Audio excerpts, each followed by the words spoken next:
Good afternoon, Dr. Blash and fellow GMC Speech Communications classmates.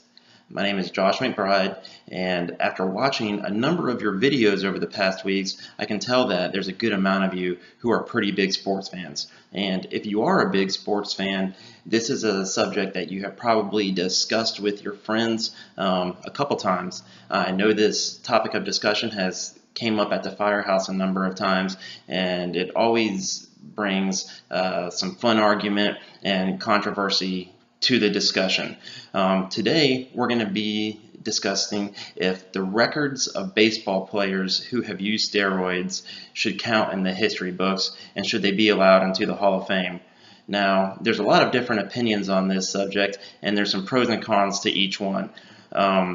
If you're old enough to remember back to the 1998 baseball season, Mark McGwire, at the time, who played for the St. Louis Cardinals, and Sammy Sosa, who played for the Chicago Cubs, had a head-to-head battle to see if they were going to beat the home run record set by Roger Maris almost 40 years prior to that.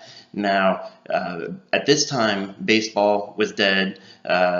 Due to the lockout controversy they had, and this home run battle really reignited baseball and made it popular for fans all over America again.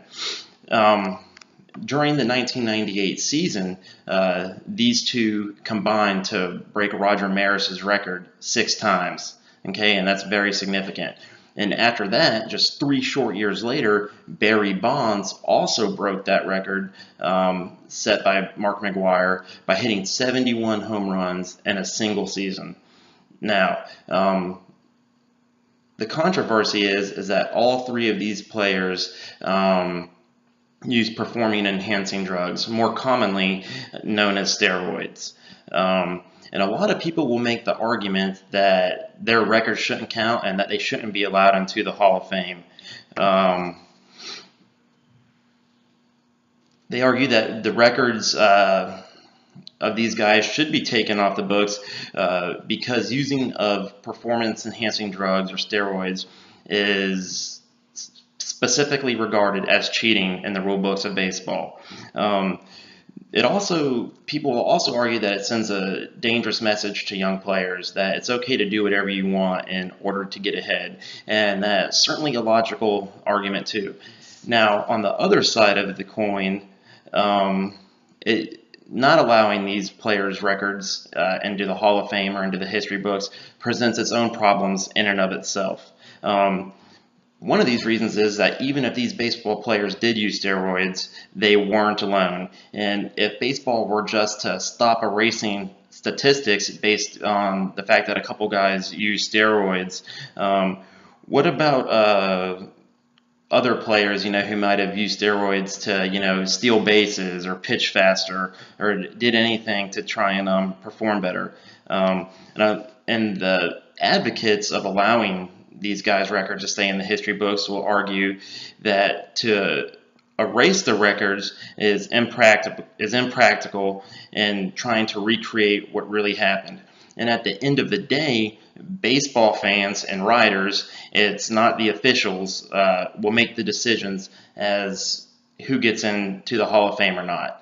Now, another point to consider here is that no matter how many steroids a player will take, it's not going to make them an incredible athlete. For your average guy like you or me, we could take all the steroids in the world and we're not going to be able to go out there and hit home runs. It doesn't tarnish their work ethic or all the years and decades that these guys spent hitting the baseball in order to perfect their craft. These players put in countless hours to become experts in their field, and their dedication was still there regardless of whether they used steroids or not. So there's not a clearly defined rule or a clearly defined opinion that the majority of the fan base has on whether these guys should be allowed to enter the Hall of Fame and have their records count. But there is a third solution, and it's one that I think should happen, is that They should be allowed to have their records in the history books and in the Hall of Fame, but they need to have an asterisk by their records so that people will know they set the record, but it happened while they were using performance-enhancing drugs. I think that's a policy that would satisfy all sports fans. Thank you.